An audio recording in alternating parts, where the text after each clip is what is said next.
बीडमधून एक मोठी बातमी समोर येते। अवघ्या राज्याचं लक्ष ज्या निवडणुकीच्या निकालाकडे लागलेलं होतं त्या निवडणुकीचा निकाल आता समोर आलाय।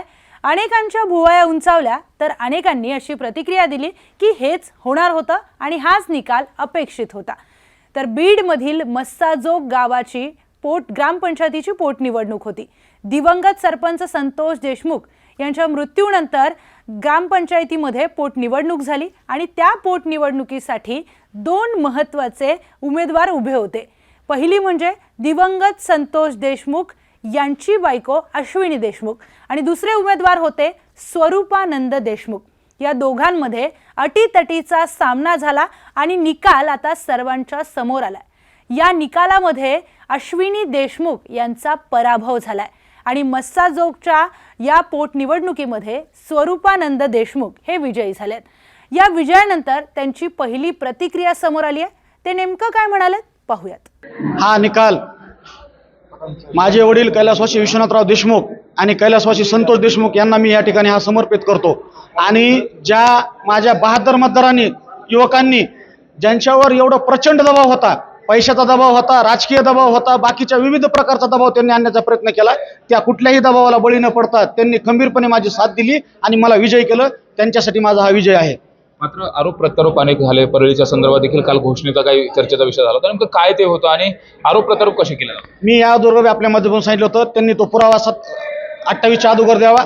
मी नाक घासून लोकांची माफी मागून त्यांना पाठिंबा देईल। तो कुठलाही त्यांनी फक्त आरोप केलेत, त्या आरोपाचा काही तथ्य नव्हतं, हे आजच्या निकालातून जनतेने दाखवून दिलेलं आहे। मात्र एकंदरीत अश्विनी देशमुख समोर होते, ही निवडणूक ही बिनविरोध व्हावी या दृष्टिकोनातून सर्वजण प्रयत्न करत होते। तुमच्या संदर्भात नेमका काय विषय झाला?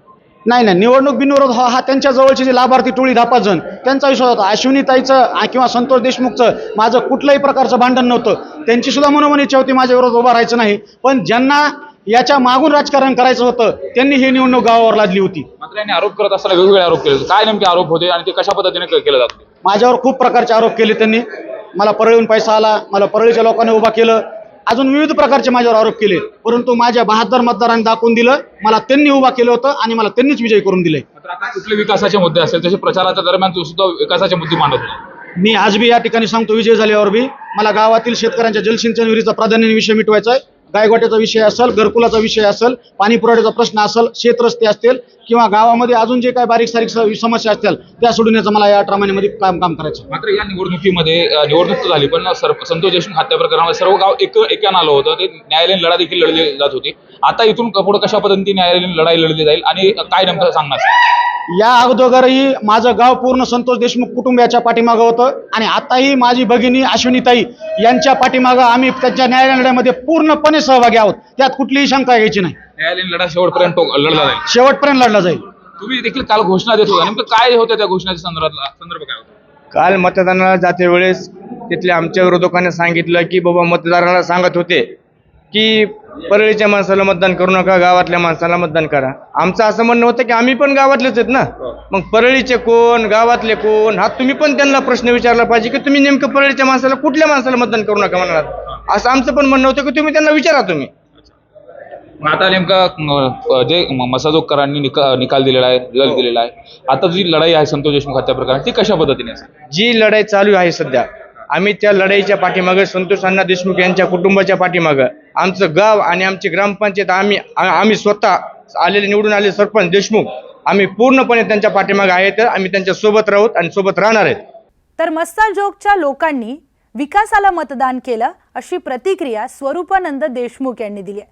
92 मतांनी स्वरूपानंद देशमुख यांनी अश्विनी देशमुख यांचा पराभव केला। आणि आणखी यामध्ये एक महत्त्वाची गोष्ट म्हणजे मागच्या वेळी देखील विजय स्वरूपानंद देशमुख हे निवडणुकीसाठी उभे होते, त्यांच्या विरुद्ध होते सरपंच संतोष देशमुख आणि तेव्हा अवघ्या 9 मतांनी स्वरूपानंद देशमुख यांचा पराभव झालेला होता। आता या निवडणुकीमध्ये 92 मतांनी त्यांचा विजय झालाय आणि या विजयासंदर्भामध्ये प्रतिक्रिया देताना ते म्हणाले की जनतेने विकासाच्या मुद्द्यावर मतदान केलंय, भावनिकतेच्या नाही। या सगळ्यांमध्ये काही कालावधीपूर्वीच धनंजय देशमुख यांची देखील प्रतिक्रिया आली होती।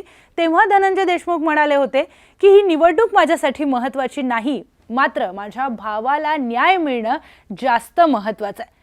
मस्साजोगच्या लोकांनी स्वरूपानंद देशमुख यांची निवड का केली असेल असा प्रश्न आता बऱ्याच जणांना पडलाय। तर स्वरूपानंद देशमुख हेच योग्य उमेदवार आहेत अशीही प्रतिक्रिया काही गावकऱ्यांनी दिली आहे। त्यामुळे काही संमिश्र प्रतिक्रिया या आधीच मस्साजोगमधून आलेल्या होत्या आणि आता आपल्या हातात हा निकाल समोर आलाय आणि या निकालामध्ये जनतेने 92 मतांनी स्वरूपानंद देशमुख यांना विजयी केलंय। तर या निकालावर आपली प्रतिक्रिया काय, आपल्याला मस्साजोगच्या या निकालाबद्दल काय वाटतं, आपली प्रतिक्रिया कमेंटमध्ये आम्हाला नक्की सांगा। अशाच अधिक माहितीपूर्ण व्हिडिओसाठी पाहत रहा न्यूज 18 मराठी।